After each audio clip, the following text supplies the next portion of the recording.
Hello everyone. இன்னைக்கு நாம பார்க்க போற இந்த சோர்ஸ் மெட்டீரியலோட விளக்கத்துக்கு, அதாவது எக்ஸ்பிளைனருக்கு உங்களை அன்போட வரவேற்கிறேன். சரி, வாங்க நேரா விஷயத்துக்குள்ள போலாம். இன்னைக்கு நாம ரொம்பவே ஆழமான, ஆனா நம்ம எல்லார் வாழ்க்கையோடையும் சம்பந்தப்பட்ட ஒரு சூப்பரான கான்செப்ட் அலச போறோம். நாம ஏன் பணத்துக்காக இப்படி ஓடுறோம்? இந்த கேள்விக்கு இந்த டெக்ஸ்ட் ஒரு புதுவிதமான, ரொம்பவே இன்ஸ்பைரிங்கான ஒரு பதிலை கொடுக்குது. பணத்து மேல இருக்கிற ஆசைங்கிறது வெறும் பேராசை கிடையாது. அது நம்மளோட தனிமனித கண்ணியம், அப்புறம் சுதந்திரத்துக்கான ஒரு மிகப்பெரிய தேடல் அப்படிங்கிறது இது ரொம்ப தெளிவா காட்டுது. ஒரு அட்டகாசமான சிந்தனை பயணத்துக்கு ரெடியா இருங்க. இப்ப இந்த அடிப்படையான கேள்வியை நான் உங்ககிட்டயே கேட்கிறேன். நாம ஏன் பணம் சம்பாதிக்கணும்? கொஞ்சம் ஆழமா யோசிச்சு பாருங்க. தினமும் காலையில அலாரம் அடிச்ச உடனே அடிச்சு புடிச்சு எந்திரிச்சு டிராஃபிக்ல மாட்டி நம்ம நாளோட முக்கால்வாசி நேரத்தை வேலைக்காகவே செலவு பண்றோமே.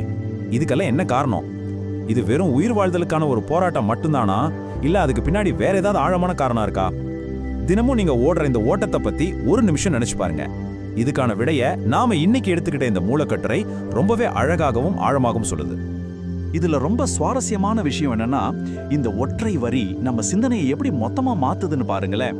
எனக்கு பணம் மட்டும் வேண்டாம், 100% மரியாதையோட வாழ்ற ஒரு வாழ்க்கை வேணும். எவ்வளோ பவர்ஃபுல்லான வார்த்தைகள் இல்லை. நாம பேங்க் பேலன்ஸுக்காகவோ இல்ல வெறும் பேப்பர் நோட்டுகளுக்காகவும் உழைக்கல அப்படிங்கிறத இது ஆணித்தரமா சொல்லுது. ஆக்சுவலா சொல்ல போனா, செல்வத்தை ஒரு ஆடம்பரமா பார்க்குற பார்வையில இருந்து கொஞ்சம் இருங்க. ஆக்சுவலா ஆடம்பரம் கிடையாது, அது நம்ம சுயமரியாதையோட வலிமையான அரண் அப்படிங்கிற ஒரு மிகப்பெரிய மைண்ட் செட் ஷிஃப்டை இது உருவாக்குது. பணங்கிறது நம்ம மரியாதையை உறுதி பண்ற ஒரு கருவி மட்டும்தான் அப்படிங்கிறத இந்த குறிப்பு ஆழமா பதிவு செய்யுது. ஸோ இதுல இருக்கிற மிக முக்கியமான பாயிண்ட் என்னன்னா, இந்த தத்துவம் ஏதோ காத்துல கட்டின கோட்டை கிடையாது. இது நம்ம அன்றாட வாழ்க்கையோட ரியாலிட்டியில இருந்து தொடங்குது. ஒரு மனுஷனுக்கு மரியாதையான வாழ்க்கை எங்கிருந்து ஆரம்பிக்குது? ஃபர்ஸ்ட், தன் குடும்பத்தோட அடிப்படை தேவைகளை எந்த தடையும் இல்லாம பூர்த்தி செய்யறதுல இருந்து, ரெண்டாவது நமக்கு நெருக்கமானவங்களுக்கு உடம்பு சரியில்லாதப்போ ஒரு பெஸ்ட் மெடிக்கல் ட்ரீட்மெண்ட் கொடுக்கறதுல இருந்து, மூணாவது நம்ம குழந்தைங்களுக்கு ஒரு தரமான எஜுகேஷனை உறுதி செய்யறதுல இருந்து. நம்ம குடும்பத்துக்கு தேவையான இந்த பேசிக் விஷயங்களை கொடுக்க முடியலன்னா அங்க எந்த ஒரு தத்துவமும் வேலை செய்யாது அப்படிங்கறது இந்த டேட்டா ரொம்ப லாஜிக்கா தெளிவா வரிசைப்படுத்துது. இந்த வரிகளை கவனிக்கும் போது நமக்கே அது ஒரு ஆழமான உணர்வை ஏற்படுத்துது. யார்கிட்டையும் போய் கை நீட்டக்கூடாது. ஒரு மனிதனோட சுயமரியாதை எப்போ முழுமையடையுதுன்னா, அவன் மற்றவங்களை சார்ந்து இருக்கிறத குறைக்கும் போதுதான். நம்ம சின்ன சின்ன தேவைக்காக கூட இன்னொருத்தர்கிட்ட போய் கை கட்டி நிற்கிறதுங்கிறது நம்ம கண்ணியத்துக்கு விடப்படுற ஒரு பெரிய சவால். அதனால நாம ஏன் உழைக்கிறோம், ஏன் இவ்வளவு கஷ்டப்பட்டு சம்பாதிக்கிறோம் அப்படிங்கிறதுக்கு ஒரு மிகப்பெரிய உந்து சக்தி அது நம்ம சுயமரியாதையை காப்பாத்துறதும் அடுத்தவங்களை நம்பி வாழ்ற நிலையை முழுசா தவிர்க்கிறதும் தானே இந்த வரி ரொம்ப ஸ்ட்ராங்கா சொல்லுது.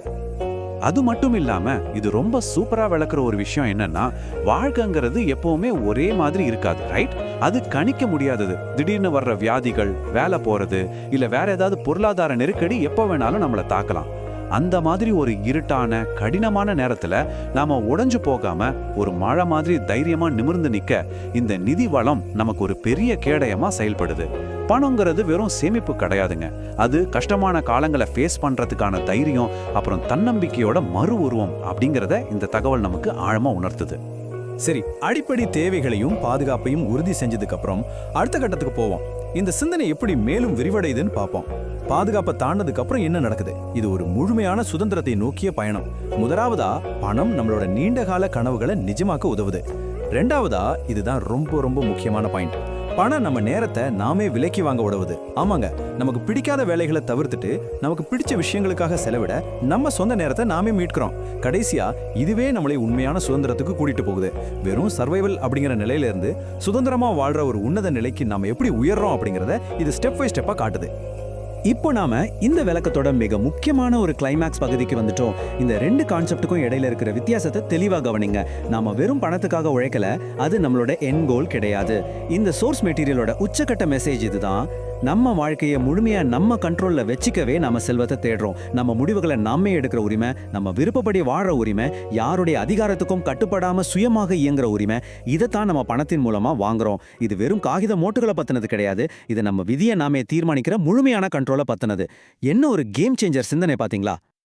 இந்த ஆழமான பயணத்தோட முடிவுல உங்களுக்காக ஒரு முக்கியமான கேள்வியை நான் விட்டுட்டு போறேன்.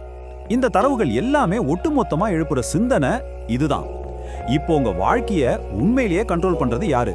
நீங்க முழுமையான 100% கண்ணியமான சுதந்திரத்தை நோக்கி பயணிச்சுட்டு இருக்கிறீங்களா, இல்ல உங்க நேரமும் முடிவுகளும் வேற யாராலேயோ தீர்மானிக்கப்படுதா? இந்த கேள்விக்கான பதில உங்களுக்குள்ளேயே கொஞ்சம் தேடி பாருங்க. இந்த விளக்கப்பதிவு செல்வத்தை பத்தின உங்க பார்வையை கண்டிப்பா மாத்திருக்கும்னு நம்புறேன். இத பத்தி தொடர்ந்து சிந்திங்க, சுதந்திரமா வாழுங்க.